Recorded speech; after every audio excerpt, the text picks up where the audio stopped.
So, I recently watched Luca, and as I normally do after watching a film like this, I sat down to write a Moon's Movie Moments, which, by the way, I'm changing to Moon's Media Movements because I also like to do books and TV shows. And as I was thinking about the movie, I found myself coming up with nothing. I liked the movie, I thought it was cute and sweet, and I even cried, but I didn't find any topic I felt truly inspired to talk about, or at least not to the extent of an entire video. So instead, I thought I would rank every Pixar film from my least favorite to my favorite, and give my reasons why. Now, there are 24 films, so we should probably get into it. Oh, and spoiler warning for all the films. 24. So, The Good Dinosaur was a movie I had not watched, but once I decided to do this video, I felt like I had to, so I watched it with my mom, and my goodness, do I have thoughts. So you guys can expect a media moment vid on this coming out soon.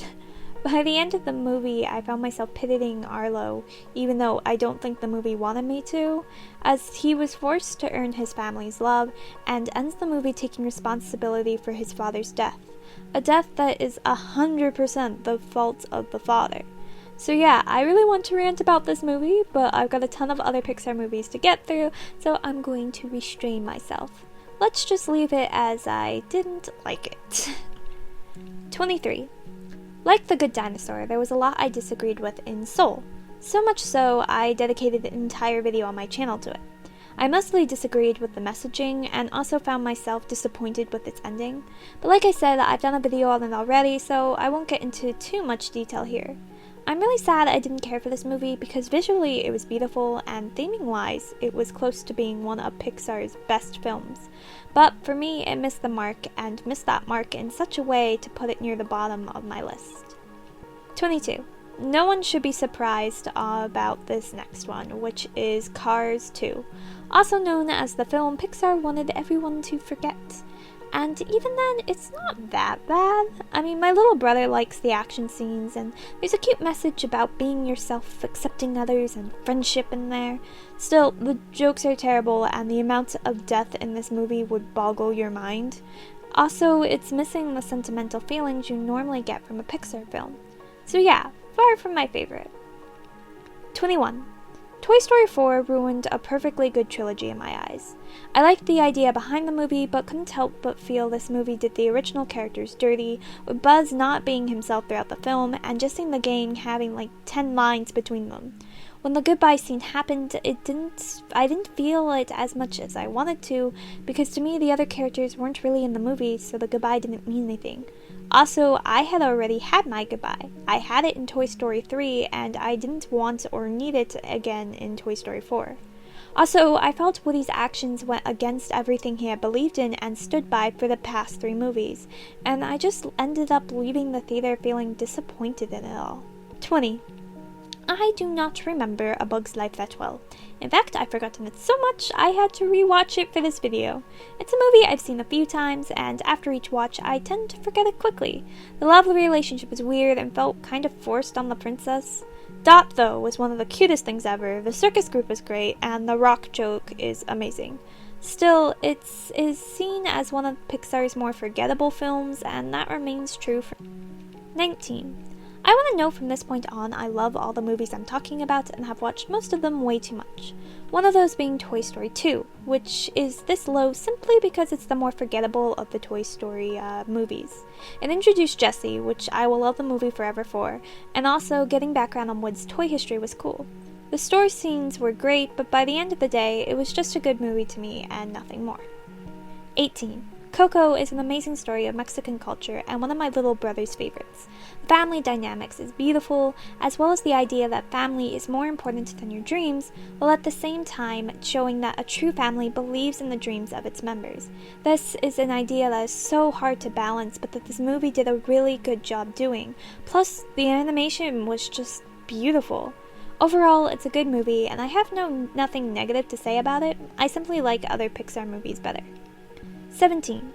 Luca is the newest Pixar movie, and I found it super cute. The friendship dynamic between the 3 main characters was heartwarming, and I cried more than once throughout the film. My main complaints with it would have to be Luca's parents not being fleshed out as much as I would like, and also I didn't personally care for the animation style, but again, that's something personal and nothing really against the movie. Still, I felt a sad/happy feeling at the end of the movie and can see myself watching it just as much as all the other Pixar movies in the future.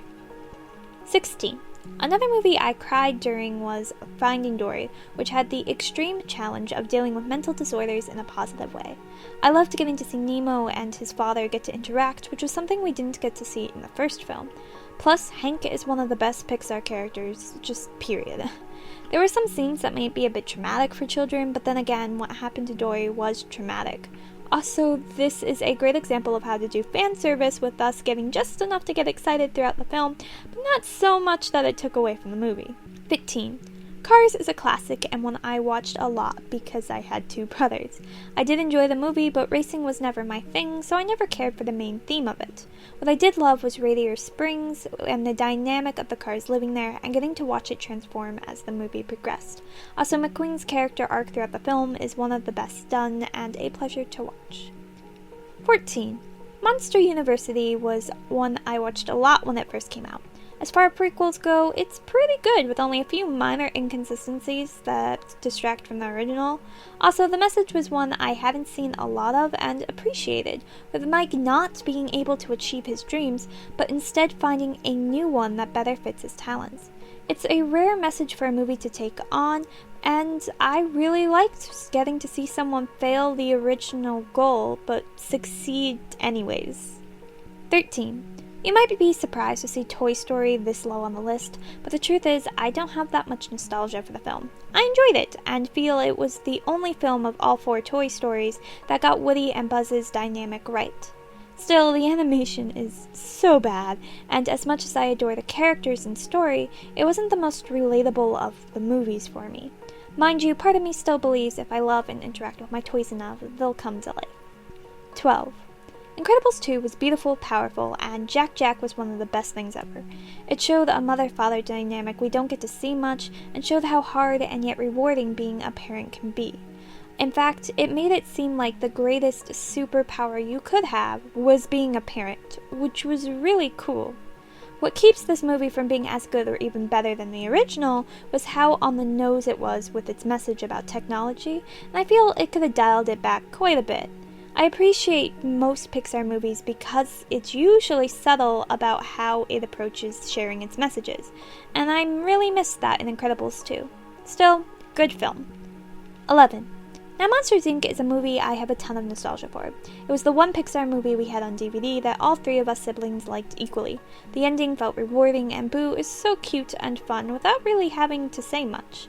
It's simply a classic that I have watched way too many times and yet still enjoy every time.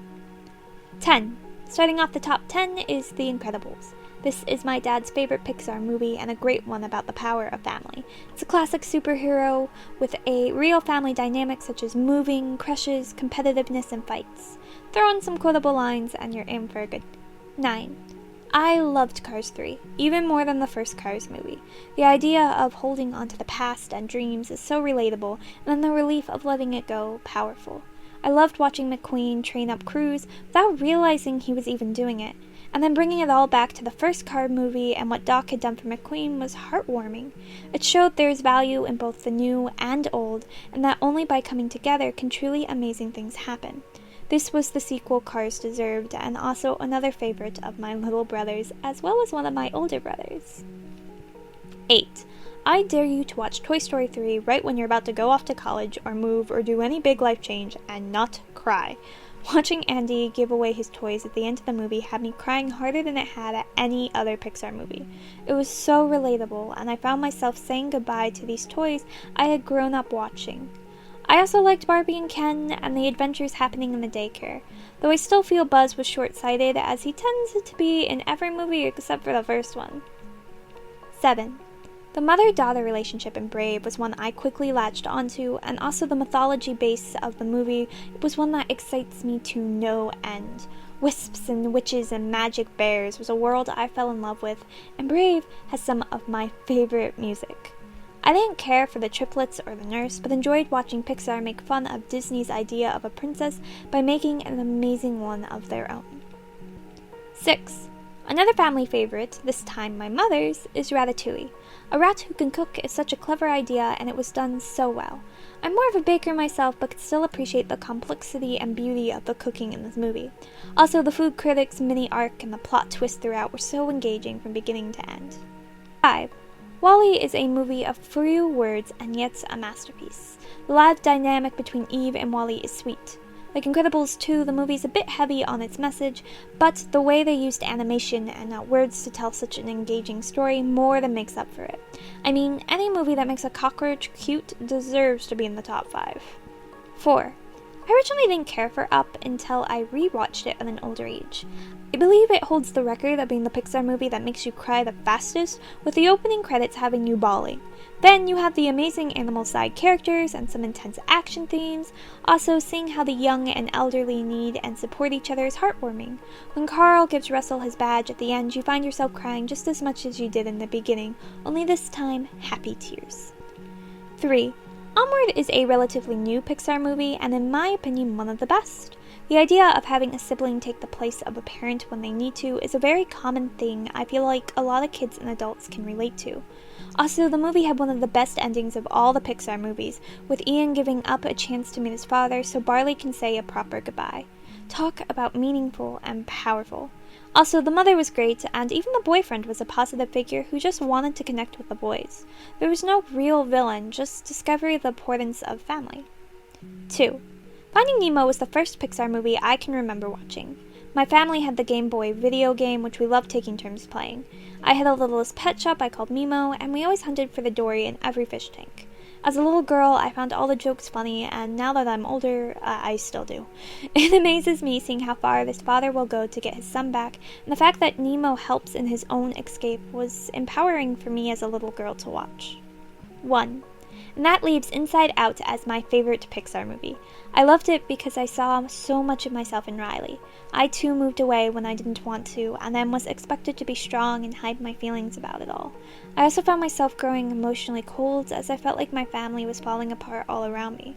In other words, Riley is the Pixar character I most relate to, and seeing how Pixar chose to personify the emotions, and then also how it introduced the idea of complex emotions, was fascinating to me. Also, teaching children there is a value to sadness is so important. Plus, I had an imaginary friend in my childhood, so when Bing Bong died, I cried hard.